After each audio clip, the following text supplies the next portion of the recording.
Hey guys, I hope you're having a great day, and I'm very sorry for posting a little bit late. Last week I had a full week of chores, things to do, work, so I apologize for posting this video a little bit late. So today I'm going to be talking about What I Like About You by Marisa Kanter. This is her debut novel, and I listened to this as an audiobook, and it was narrated by Dara Rosenberg. First of all, I give this book 4.5 out of 5 stars. I completely love this book.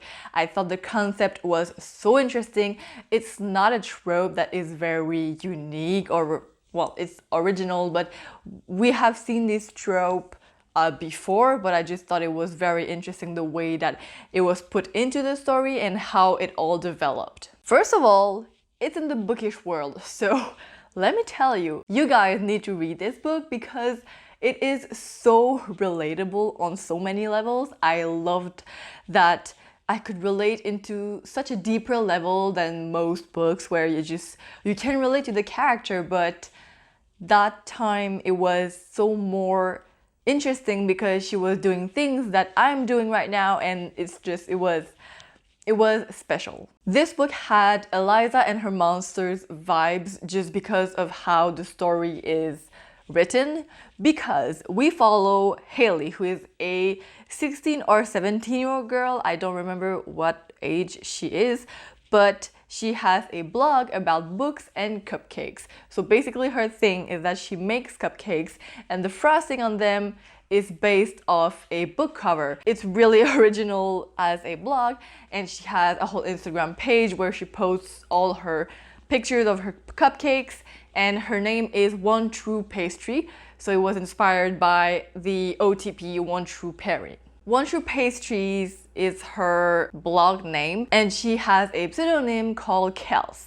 And Kels has a best friend called Nash online, who is a graphic novelist, and he's very, very popular, and they are best friends, and they've been texting each other since a very long time. Haley has to move out from her hometown because her parents are very famous filmmakers, and they have to move out to a new documentary they're going to make. And so Haley ends up living with her grandfather after the grandmother's death, and she goes to school for her last year at senior year in her grand's town. In that town, she comes face to face with Nash, the actual Nash that is best friend with Kels since forever.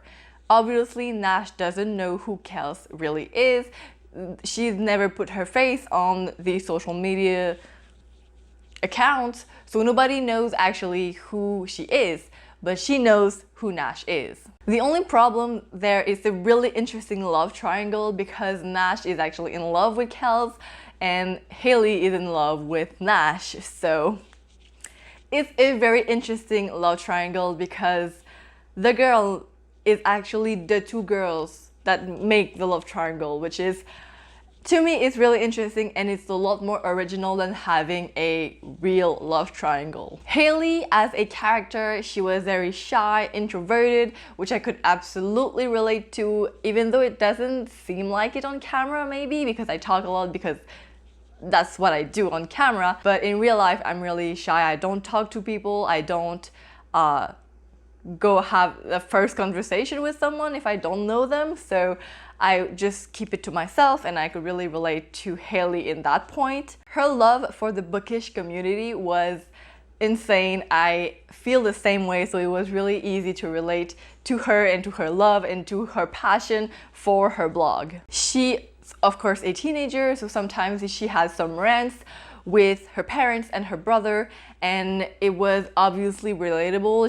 She's a human, she's a teenager, so sometimes she was a bit selfish, but it was all very realistic. Nash, we don't get to know too much about his character at the beginning of the book, and we just get that he's very cute, but he also has a big heart, and he's very there for the people that he loves.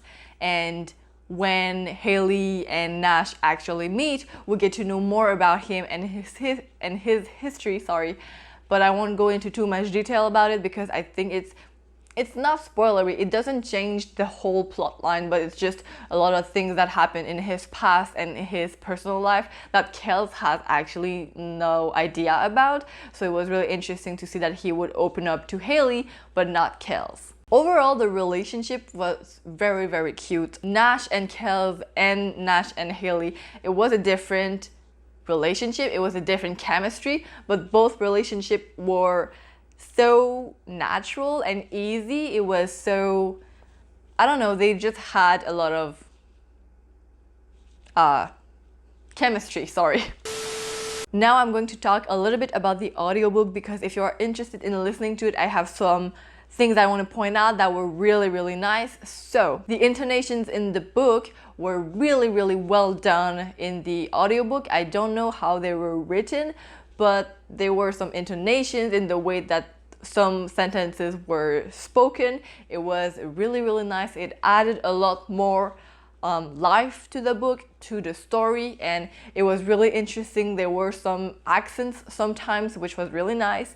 So props to the audiobook. I don't know why I keep doing this to myself, but for the most part, audiobooks that I've been listening to have texts in them, like people who send text to each other, and it is not, I wouldn't recommend listening to a book that has a lot of text exchanges, because the person, she has to, but she reads the username and then she reads what the sentences says.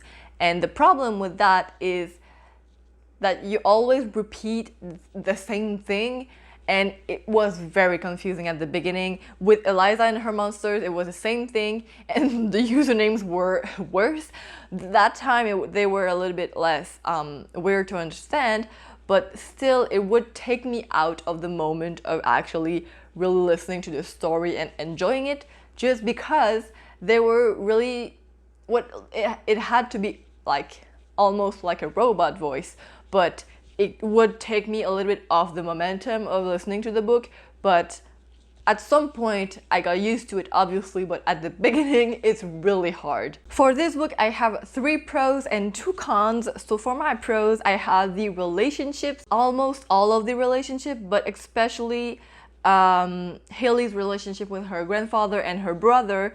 They were really deep and they were really realistic, and I really like the fact that they were really present in the story. They weren't just left out, because Haley does live with her grandfather and her brother, and so the fact that they were, at some point the brother leaves the room, but like he comes back at some point, and it was really interesting to still have them as 3-dimensional characters, because or else it would have been just really boring to have them just stand there and be almost nobodies. The bookish world was obviously a plus, because I could relate so much to everything that was happening, and it was so much fun to read about what we do and the community and the love and passion for the books.